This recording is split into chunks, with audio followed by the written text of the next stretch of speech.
For today's video, I thought I would do something quite festive, obviously. One of the questions I get asked so much on my Instagram is how do I approach the holidays? The holidays are coming up this weekend and I know it can be a big time of anxiety and like worry about going off track or off the wagon and getting back on. So today what I thought I would do is talk you through how I approached the holidays last year when I was in a calorie deficit or dieting.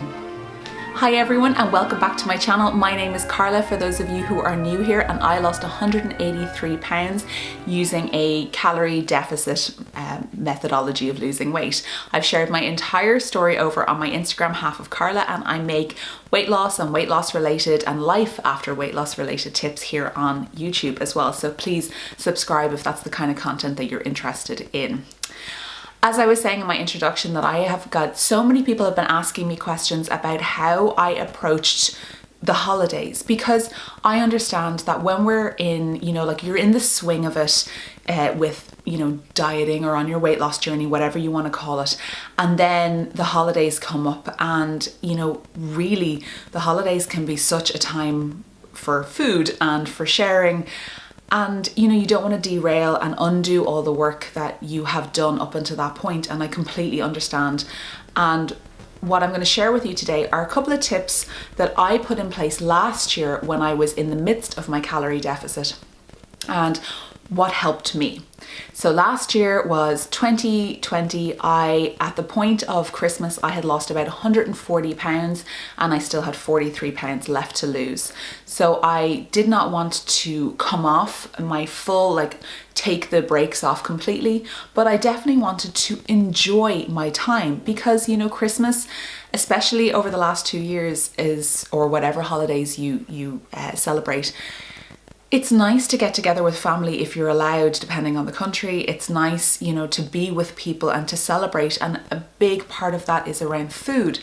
And I completely understand, I wanted to celebrate with my family, but I didn't want to my fear was that I was gonna just go down a rabbit hole and then not be able to get back on track.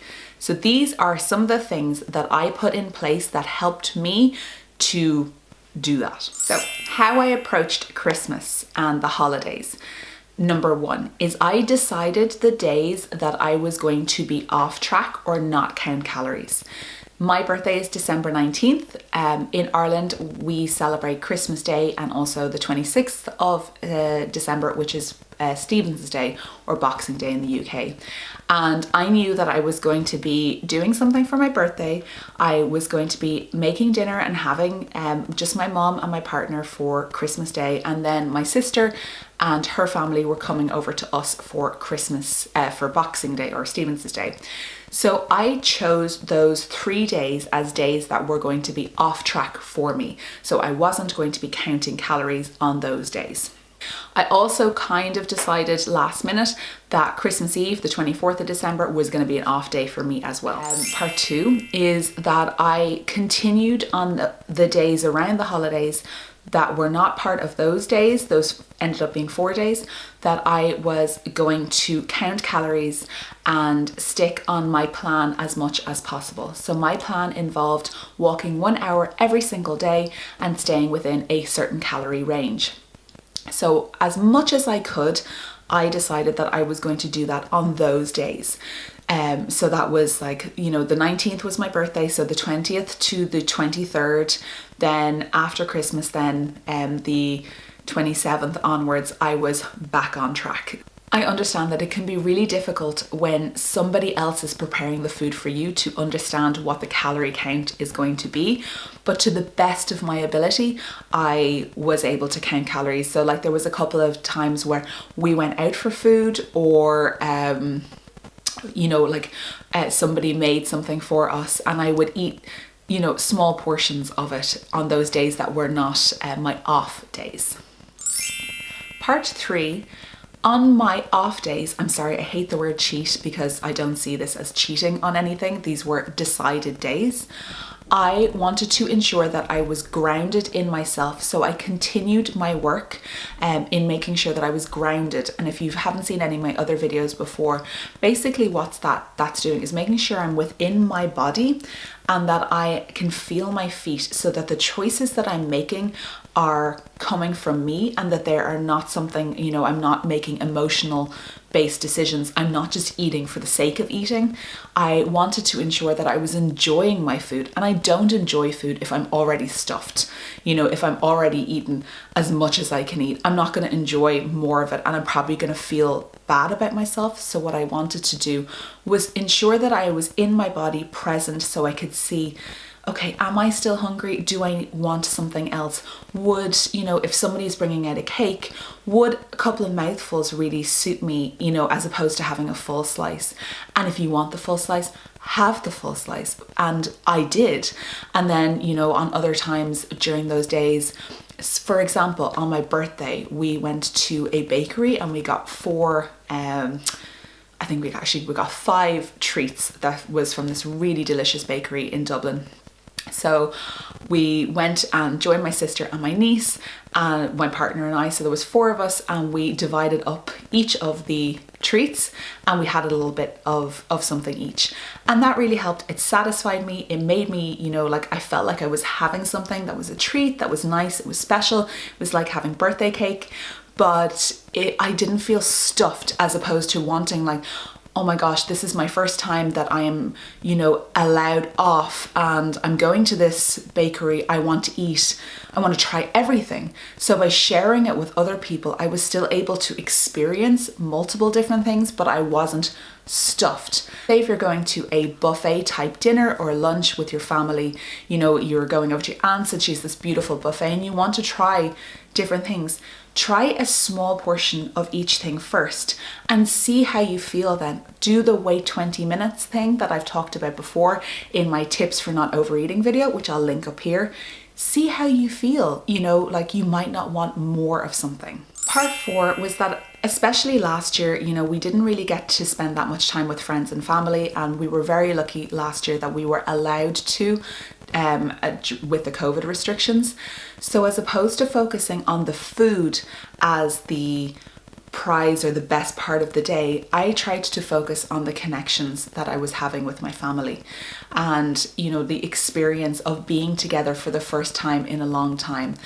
And I think that work that I had done previously really helped me, because I did want, you know, to enjoy my food, but I also wanted it not to be the main thing and the focus of the entire day. I wanted it to be something, you know, that was just like a nice additional add-on. So focusing on making those connections, you know, board games, going for walks with the family, that was really helpful because I still was getting some kind of exercise, getting fresh air, having movement, but it was an experience that we had together as opposed to just focusing on the food element as the experience. Number 5, I've kind of mentioned this a little bit before, but if I wanted something, I had it. That's really like, if you want something, have it.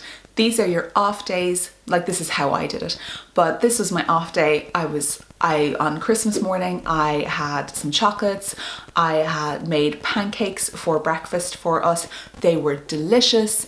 I didn't overeat because I was grounded, but if I wanted something, I had it. If I wanted seconds, I went back and I had them. And it's just making sure that I felt okay to go back. You know, like that I wasn't stuffed. I wasn't like feeling crap. That really helped me. Number 6 is to remember that this is only for a few days out of a year. If you are on a weight loss journey and you have been doing consistent, which is the key to weight loss, is consistency, you know, for 360 days, taking a few days off, or 350 days, taking a few days off is not going to derail all the work that you have done. It's not. It's just, you have to live your life at some point as well. You know, there is life after weight loss, which I am experiencing now, and there is life during weight loss as well.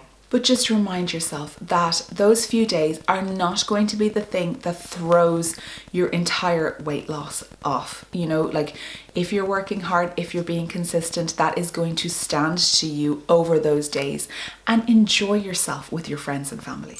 part 7 is one thing that I really found very helpful for me, is that I had my set off days and I knew on the 27th I was back on track.